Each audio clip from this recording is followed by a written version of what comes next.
Good morning. Welcome back to the One Celtic Fans View. As I get the desk sitting at the that's too low. Get the desk sitting at the right height this morning. How are you all this Sunday morning? I suppose we need to talk about the big news in Scotland. First of all, Stevie Clarke has left the Scotland job. That's it. End of. I've spoke about it on the other channel. You can go and watch the video there where I talk about Stevie Clarke and everything. Anyway, let's talk about Callum McGregor. First of all, I need to say good morning because there's quite a lot of people already in the house. So good morning to everyone who are up early this fine Sunday morning, Sunday the 28th of June, already in the house. So good morning to all of you. Right, first of all, we want to talk about Callum McGregor. A lot of people have been saying that Callum McGregor will leave Celtic this summer. I think that Callum McGregor, wait a minute, we just need to double check something. YouTube's been playing up. Has been playing up.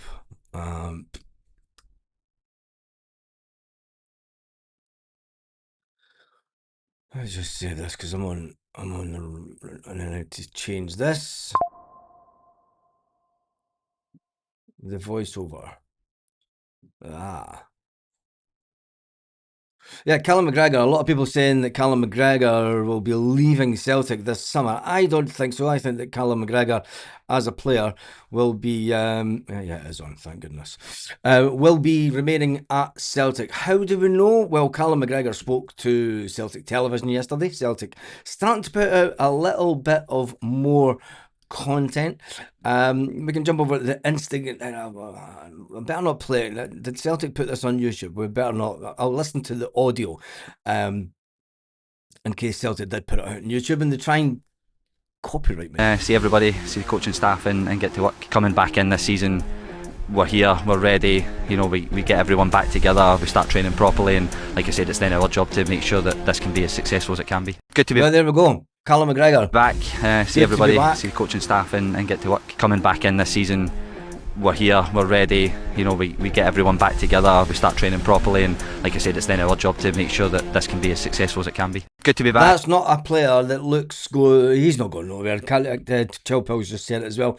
Cal Mack is going nowhere. He will want to finish his career at Celtic. So let's just put that one to bed, slam the transfer window shut on Callum McGregor leaving Celtic. I don't think that there was anything in it anyway. I mean, why would Callum want to uproots and disappear away over there and miss out on a couple of years of his family growing up? People say, look, the money that's it's okay if you're a young lad and you don't have young kids. You're certainly not taking a young family over to that neck of the woods, especially what's going on right now. But anyway, Callum McGregor is going nowhere. Came out yesterday that Celtic are looking for in the region of £26 million for Arne Engels. This could be one of the biggest, if not the biggest, income summers for Celtic. You remember that Celtic have already sold Lewis Palmer for €4 million, £3.5 million. They have already sold Hateo Inamura for in the region of £2 million. So Celtic are sitting with £5 million in the bank already. If they get the 26 million plus for Arne Engels, that will be 30 million in the bank. Now, Dyson Maeda plays against Brazil in the next game in the World Cup.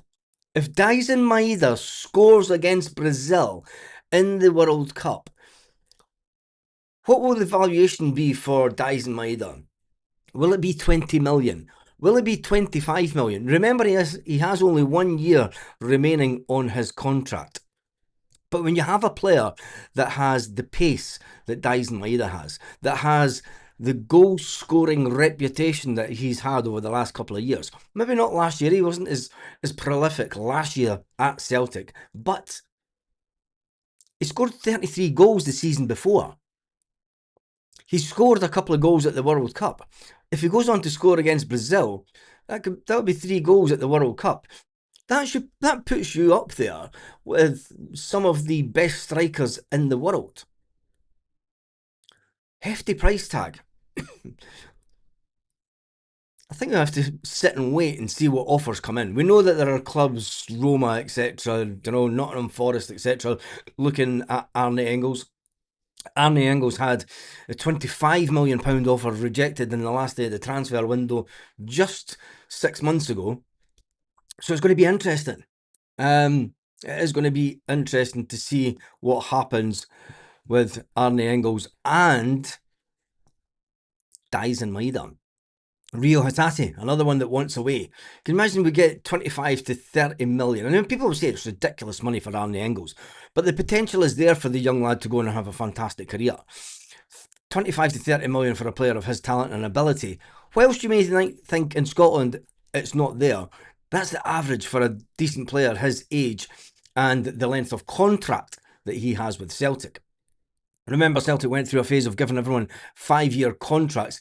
Now we know why. It's because clubs are going to come in and you want to have his maximum contract. So will Dyson Maida be in the 20 million bracket? If we do get 20 million for Dyson, you take it all day long. That's potentially 50 million pounds. 50 million pounds that Celtic could bring in this summer. If Celtic spend wisely, as they will, because they're very prudent in financial terms, even though a lot of the fans still think that these pair are asleep at the wheel. Whilst I also think that they are pretty much sleeping at the wheel, as we like to say. There's one thing for sure. This guy is going to go for quite a lot of cash this summer. And then we bring in the whole Rio Hatate scenario. What will Rio Hatate be sold for in the window? And then we need to get into the Champions League. Now, talking about the Champions League, Martin O'Neill spoke to Celtic TV, gave a brief interview yesterday. It was quite a good day for Celtic. The communications were fantastic. They maybe not be telling us about exactly what's going on at the club, but it's good to get some information from the club in that kind of way. The YouTube video from Celtic did particularly well compared to a lot of Celtic's normal videos. I think it did, the last time I looked, it done 30 odd thousand views. Yeah, 33,000 views 23 hours ago. That's good for Celtic, because the videos that they've been putting out recently have been, well, there was one that done 724 views, 955. The women's one do not get any views at all. And even behind the scenes in Lisbon, 3,100. Behind the scenes for the third kit launch, nobody gave a shit, 1,200. And introducing the new Adidas third kit, that managed to, who cares? It's just YouTube stats, isn't it? But anyway, Martin O'Neill spoke, and there's one thing for sure. We all remember, those of us old enough, I will say that, because there are a lot of young people out on the channel. But those of us that are old enough that can remember Martin O'Neill's fast-flowing football when he was manager, way before Ange Postecoglou, way before Brendan Rodgers, and Martin O'Neill gave us the first treble since Jock Stein. Let's put that into perspective.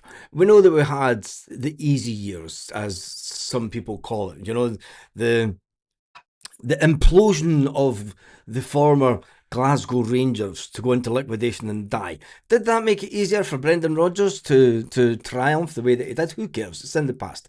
This is all about what Martin O'Neill can do with Celtic this year. Martin O'Neill said that he wants to bring back some pace.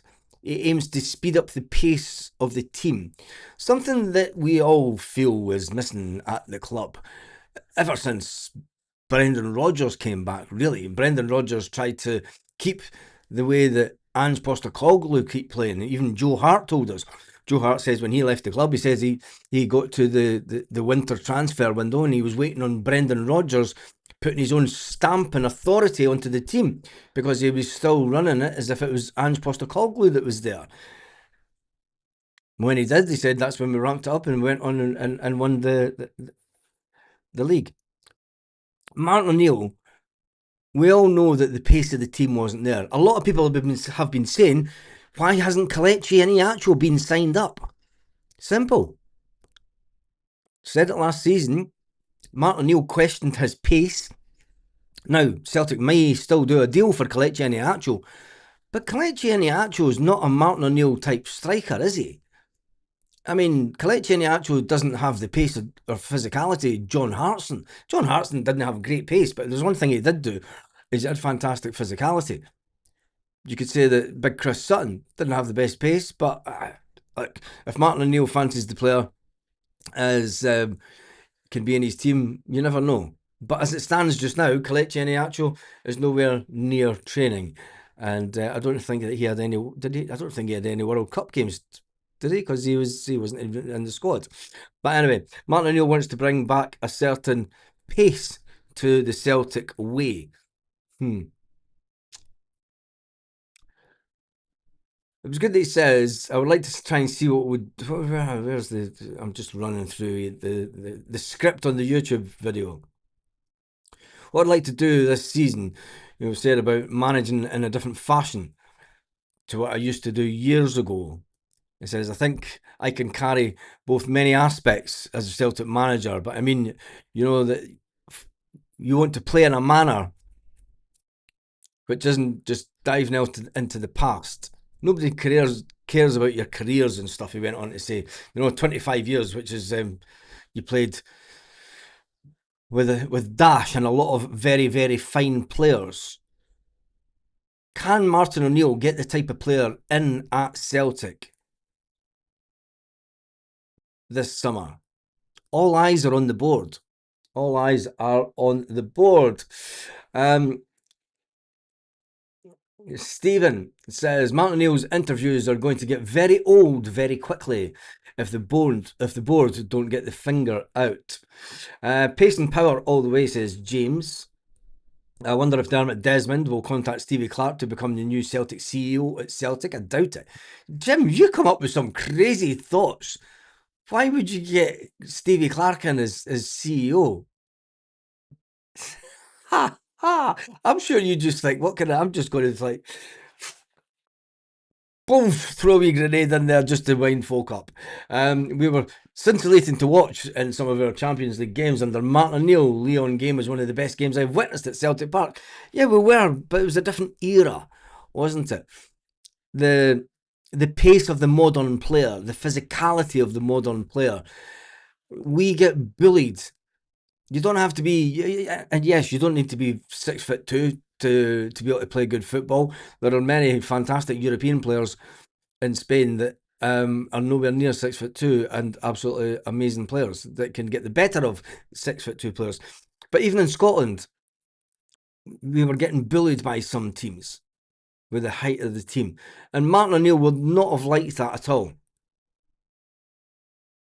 It's going to be interesting to see what players Martin can get in within the next week, because as we all know, Celtic play a game of football in just a few days' time. When you look at the fixtures at Celtic Park, it is 9 days, 9 hours and 15 minutes and 1 second until Celtic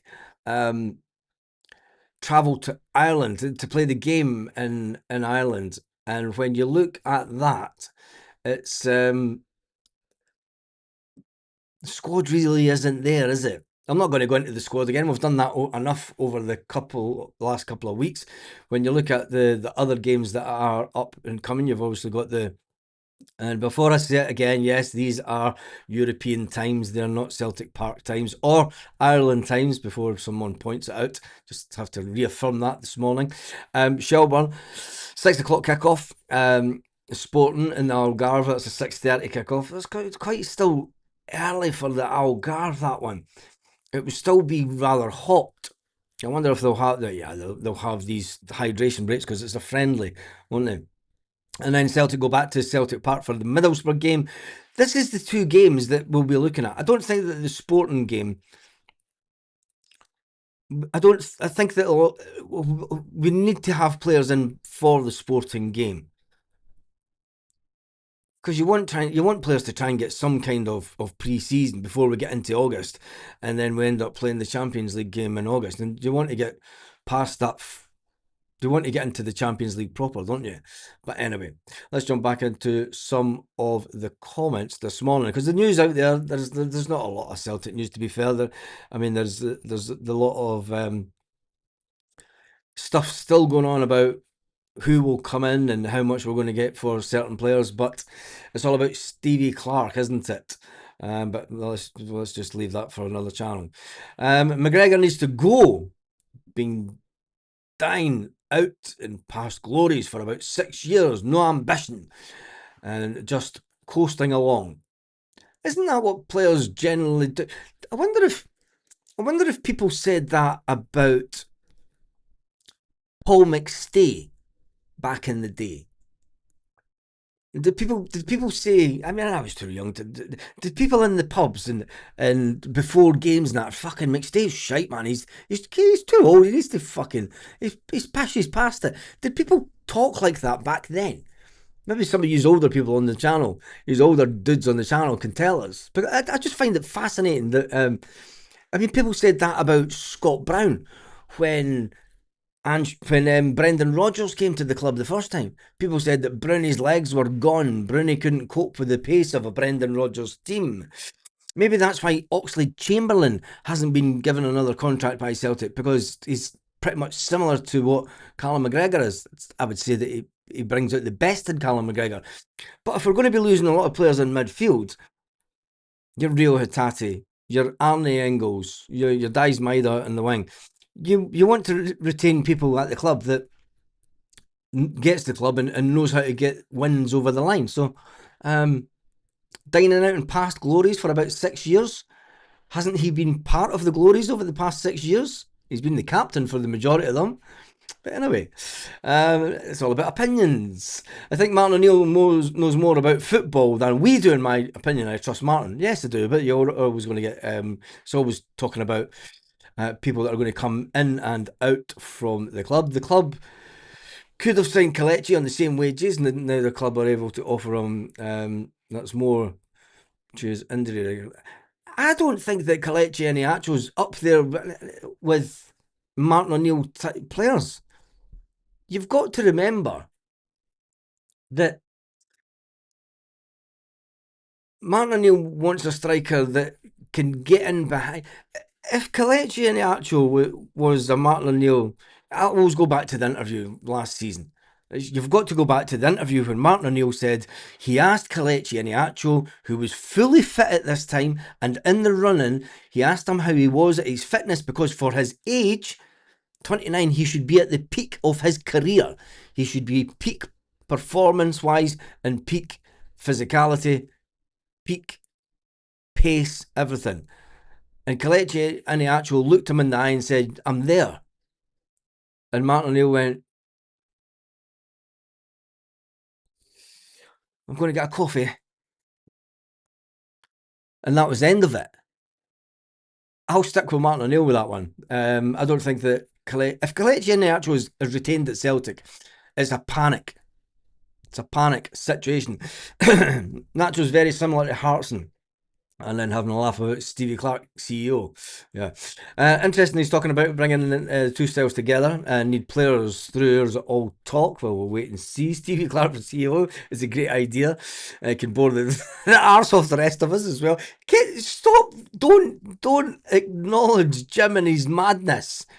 Right? Jim has an ability to reach out into the ether and come up with crazy ideas, and yeah, it's not happening. We all know that. Stevie Clark for the Aberdeen manager, that's his level. Oh yeah. Tells you what, respect for Stevie Clark for walking away for the Scotland job. I knew the conversation would end up getting around Stevie Clark, but yeah, you've got to say, I mean, Stevie Clark could have stayed put, couldn't he? He had a 4-year contract. He signed a 4-year contract right before the World Cup. He's taken Scotland to more tournaments than any other manager. He's achieved I speak about it on the Bastards football channel. I'll leave it at that. And the leg game under O'Neill, first time round when Henrik handed the young Vincent Kompany his arse. That was a good night, wasn't it? Joseph says, Baz, I don't recall anyone saying a bad word against the Maestro. Is it a very, very modern thing to do that? I mean, social media gives everyone their platform. And you know, and kind of, it's not a talk show, it's kind of because I'm just reading out the comments, but and these kind of podcasts do, I try to give as many people their chance to get their opinion over. And you know, we are very critical of players. But I did say in a video a couple of days ago, I did say that hopefully we do not criticise the Scottish players too much. Because without, I'll reiterate what I said in another video. I said, without your Callum McGregors, without your Kieran Tierney's, without your Tony Ralston's, without all the other players that have come through the system, we are not Celtic. You know, but it is what it is. It's all about opinions, isn't it? People took their frustration out on McStay too. I remember amplified. It's amplified now because of social media. It's very true, mate. And how's things over in? Are you still in Vietnam? Hibs want 7 million. Celtic are preparing 5 million. Sounds about right. Well, until there's an offer on the table. There's no use talking about it. I have the opinion that Angel is good for his job.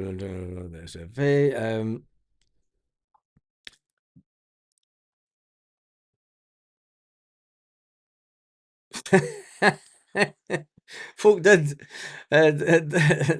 shite talk about Paul McStay. Before that, it was Kenny.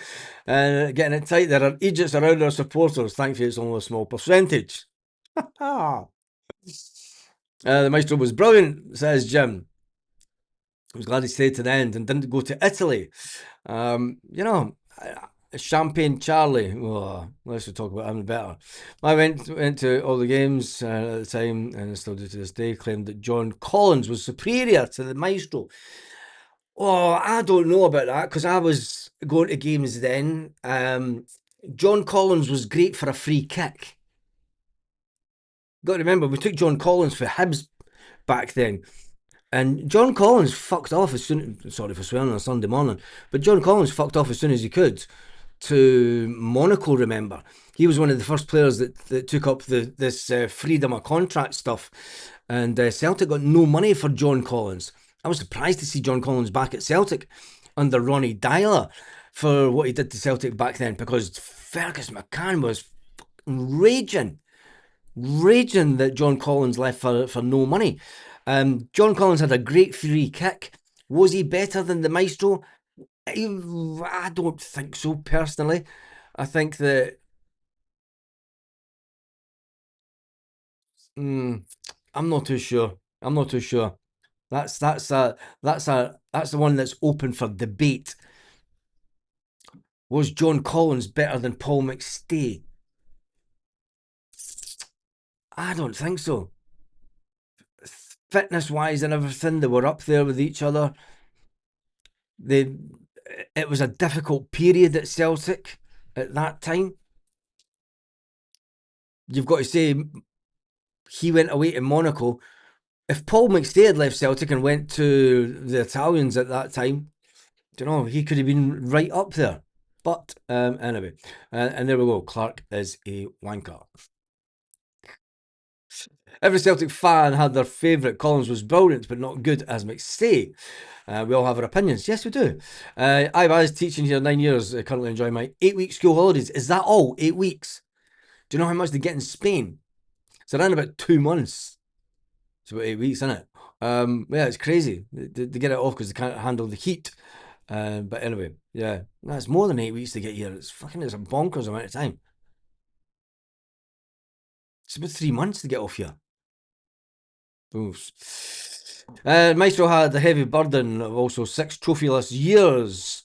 Yes, it was a very, very different time. Collins was good, but yeah, very selfish player. Maestro was a team player. Streets ahead. Well, here's one for you. Who was the better midfielder? John Collins, Paul McStay, or Tommy Burns? There you go. because I've seen all three of them play. And I used to love the way that Tommy Burns played football. So who was the better player? Tell me in the comments. Was it Tommy Burns? Was it Paul McStay? Or was it John Collins? Lambert was better than Collins and McStay. Look at his record in football. Big Rab. He won the Champions League. He won the Champions, and I always liked if Lambert wasn't in a team that had Larsson and Sutton and everybody else in around him. You know, he would have been standout and so on. I mean, Neil Lennon. Everyone said at the time, well, you can't play Paul Lambert and Neil Lennon in the same team. Martin O'Neill went, hold my coffee, and played them in the same team. There you go. The schools are just off here. The schools have been off they're off June, July, August. Here. June, July, and August. In Spain.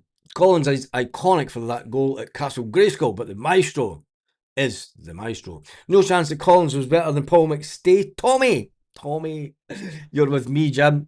Tommy Lambert, Tommy Burns. Yeah, Tommy Burns. McStay was in the greatest Celtic 11. Says it all. Ooh. That's comparing apples, oranges, and ballast bars. I voted McStay. Burns tops all three. It's true though, but Paul McStay was up there as an icon for longevity, and yeah, it's all interesting, isn't it?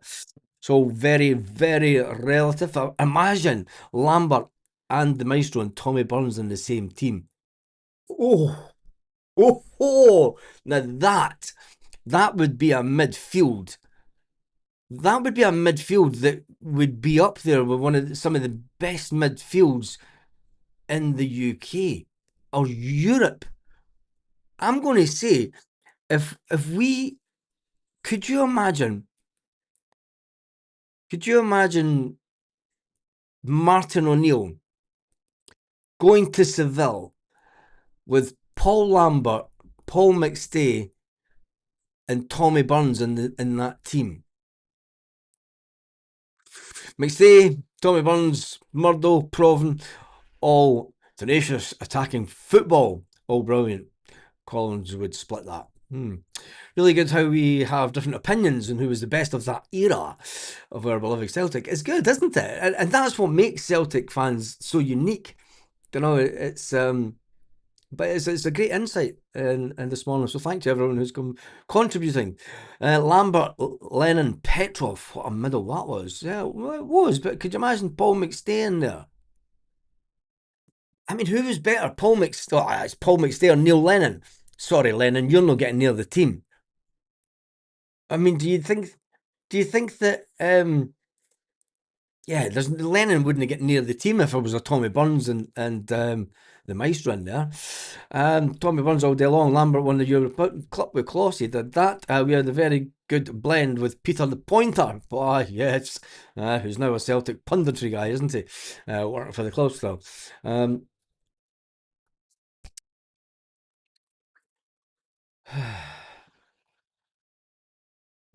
Maestro. Morning trips no longer in the chat. I voted McStay. 3 players. Tommy Rose was brilliant too. That's true. Martin, if we didn't win the cup, would have given point to Grant. I've got some criticism. The Casper got. Ooh. Yeah, more than likely. Yeah. Anyway, right. Baz, Martin failed in Europe at a final. That's just a fact. Does that put Giovanni van Bronckhorst on the same level?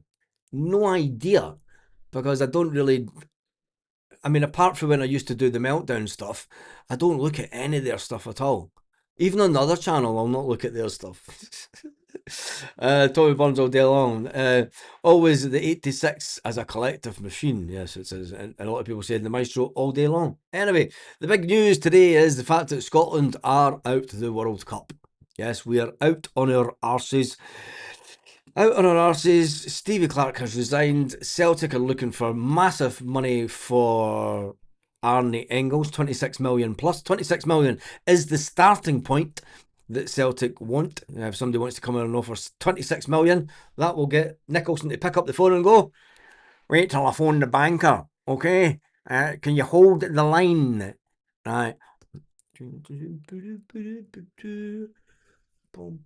Yes, could you put me through to Darren Desmond, please? It's Michael. Yes, I've got someone who wants to give us 26 million. Take it. Okay, fine. Right, deal done. 2 hours later.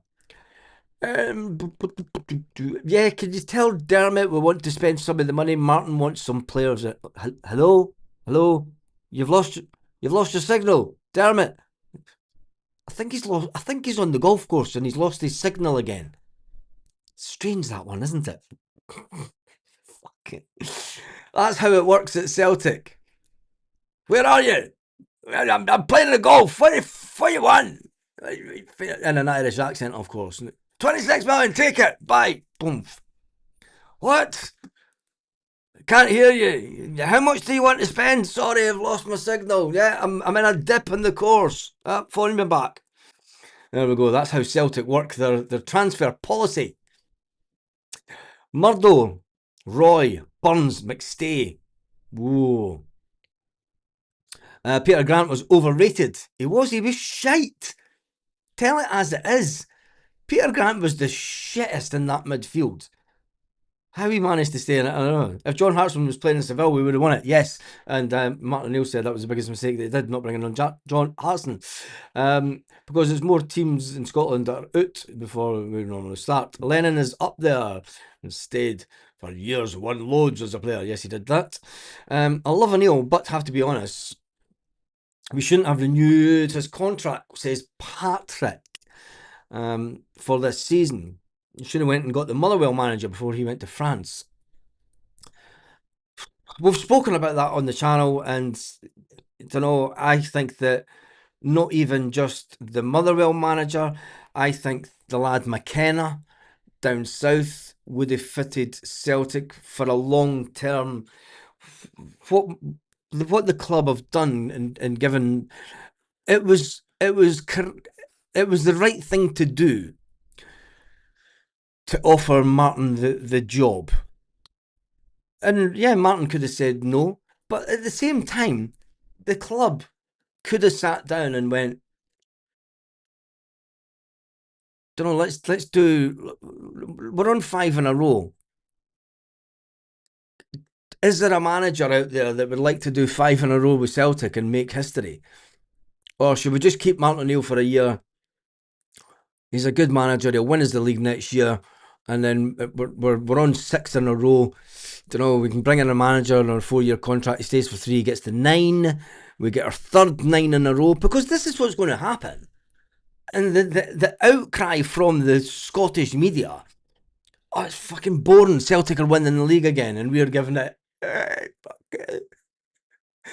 loudy, because we're going to win the league. From a purely Celtic point of view, I don't care about other teams. I just want us to be as successful as we can. But we need fast attacking football. We need a football that entertains fans. We need players that gets the fans up off their arses and going, fucking come on, fucking gets us excited about the football. The football's been dire over the last 3 seasons. And people will say, well, that's the Brendan Rodgers effect in football. This passing it back, changing the point of attack. Martin O'Neill wants to change that, and it can only be a good thing that Martin O'Neill wants to bring in a player that plays fast attacking football. Maestro was very unlucky to retire at 32 due to an ankle injury. He would have loved to see him and Henrik in the same side. It almost happened. Could you? The thing is, with modern, he was only a couple of years away from the modern science allowing players to play on a little bit better. But anyway, Hartson was not in the squad for the final as well. He was out back, so he was. I'm going to keep saying our board don't have any ambitions. They've kept Martin to save their arses. Well, it's another poor transfer window. Oh, come on, no negativity. It's a Sunday morning. Just think that Neil has done a solid job, but let's be honest, we are not playing great football, and he dug us out a hole. But very short-term thinking. If it goes wrong, The O'Neill legacy is hurt. Is the O'Neill legacy hurt if we'll win the league this year? We will win the league this year. And I think that we'll win it with a canter. I don't think that we're going to have... You've got to remember the injuries that we had last year. And the upheaval. Now, the upheaval was due to the manager. Do you know, the manager throwing the players under the bus? Not under the bus, but calling the players Honda Civics. You can only imagine what... If he's calling them Honda Civics, Brendan Rodgers, to the press, and he's making it... Every press conference was about his contract and him and how much he likes Celtic, and it was all about Brendan Rodgers. There was not... And it was all about, you know, these players aren't... We need better players. Saying that to players and players watching the press conferences on their phones and like we all do, and you know, watching the Celtic TV. What's that dickhead saying now? He's a fucking prick. He doesn't think we're good enough. He's a fucking wanker. Fuck him. That's what players would be saying behind the background. Players will come out and say that they didn't, but you're guarantee if your manager's sitting last summer and Daiz Maeda's wanting away. Remember what happened last summer? Daiz Maeda told Celtic he wanted to leave. Celtic done a deal with Wolfsburg and then pulled the plug on the deal because they couldn't get a replacement for Daiz Maeda. We sold a 20-goal scoring striker in Adam Idah. 20 goals. The majority of them coming off the bench. It's crazy. And I think that with having the stability this year will be completely different. And I think that the players having the belief from the backroom staff very early on will produce better results, I hope. And let's just hope that Martin does get the players he wants in. Somebody said yesterday, I think it was my brother, and said that Rocky could be a Martin O'Neill type player. I think that if Martin O'Neill likes him as a player, I think that it could save... Well, it's not going to save Celtic money because we spent $4 million on him, on Rocky. But it would save Celtic... I mean, is Rocky good enough? I don't know. Let's leave it to it. Fans could turn on Lenny and Brendan. I think they'll moan about Martin. They moaned about Martin the first time round. I remember it. But the type of football that we were playing at the time. After Tommy Burns, for me, everything Celtic represents. A great guy who loved the club, even though at times was treated poorly by the boards. He's still done everything he could for the club. He did that. And God bless Tommy Burns. What an absolutely fantastic guy. And I would remember the first time that I was in his presence as a young kid. I was sitting at a table with Murdo McLeod and Roy Aitken and stuff. And Tommy walks in with his wife and he had this big long raincoat on and his wee round specs. And I'm like...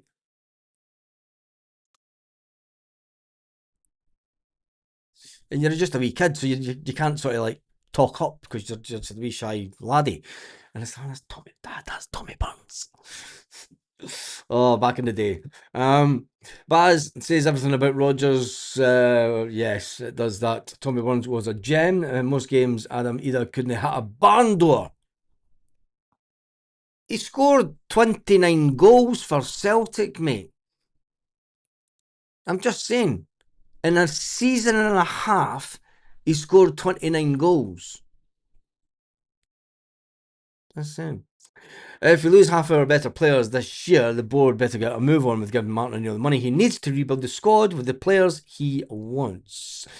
We 100% need some players who get what Celtic means to us. And we need a leader on the pitch. Callum is a great player and a servant, but I don't think he is he's strong enough personality to be captain. Who is then? Because it's not Kieran Tierney. And when Callum McGregor leaves, I don't necessarily see who the long-term replacement is for Callum McGregor. Callum McGregor was the only standout candidate to take over from Scott Brown as captain because of he came through the system. You know, he's been at the club all his days, apart from when he went out on loan. So I think that, I mean, people said, well, Alistair Johnston's captain material. Cameron Carter-Vickers is your next in line for the captaincy. Do they get what it means to be Celtic? Because we're coming to an age and an era where we don't have the conveyor belt of players that are coming through the club that could potentially be captain material. And what then happens after that is that you go through a period of journeymen. Luke McCowan. Is Luke McCowan captain material? God bless, no. No disrespect to Luke, but I know that he was Dundee captain, but to be the captain of Celtic, yeah, it's not just what you do on the pitch, is it? Alistair Johnston's captain and waiting in 6 out a country mile, Baz. But will Alistair Johnston be here? He's at the World Cup with Canada. He's putting in good performances for Canada. If an offer comes in for Alistair Johnston, Celtic will tell Alistair Johnston, look, Ali, we're going to accept this offer. Sorry, but then I'll shut your door on the way out. It's as simple as that. It's as simple as that. Alistair Johnston as captain, offer him, and he would stay. Would he stay though? CZV can only manage 30 games per season. Yes, this is 20 goals. 29 goals in 3,420 minutes, says Liam. How are you, mate? How's the work going? I spoke to you for about a week or so. That's a good record, isn't it? 29 goals in 3,420 minutes. Our long-term captains, I think, are the past, along with players and managers, only staying 2 or 3 years. Does that mean then, Gav Boy, that the treble era is coming to an end? And should we accept that it's very, very big Rab? I'll come to that in a second. That's a cracking one. That is a cracking one. Does it mean that the treble chasing era is coming to an end? The dominance of Scottish football was coming to an end for Celtic, and it's maybe a case of back to normality, back to reality for Celtic fans. Do you know, winning the league is paramount. Winning a cup double is a big achievement. And let's not say it's not. A cup double, you know, a league and cup double was a massive achievement. I think we got very, very spoiled over the years, and by winning trebles, to the detriment of the Scottish game, a lot of people might say. With so many games, a lot of our players simply going through the motions. We may have lost games when Scott Brown was captain, but he let the players know about it. McGregor is too quiet. Is he though? Because Kieran Tierney came out at the end of last season, and Kieran Tierney says, you know, it's not just what he does on the pitch, it's what he does to and for the lads off the pitch. So there's maybe a lot of stuff goes on in private. I think Callum McGregor is more.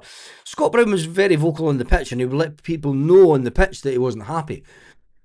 Callum does that in his own way by pointing to players and fucking getting that fucking. Do you know, if Callum McGregor was to fucking put on an angry face when he was pointing, people would look at him and go, "Oh fuck, Calmac's pissed off, isn't he?" But instead, he's got the same demeanour. Just fucking you get out there, you get out. If he was like, you fucking get over there, you fucking shouty fucking shit, people would sit back and go, ooh, Callum McGregor's a fantastic captain. It's all about opinions, isn't it? After Rodgers is basically something all fans expect now. Yes, it is. I'll agree to disagree with yous. For me, Adam Ida was shite. Even though he scored 29 goals, puts him up there with some of the more successful Celtic strikers. I mean, we could always bring back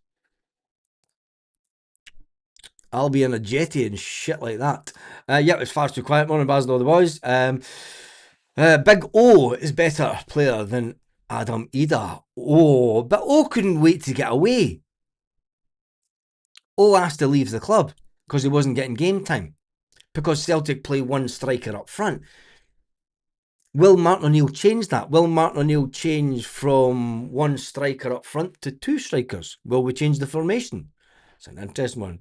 Callum isn't captain material. Said it once last year. There we go. Anyway. End. Not even.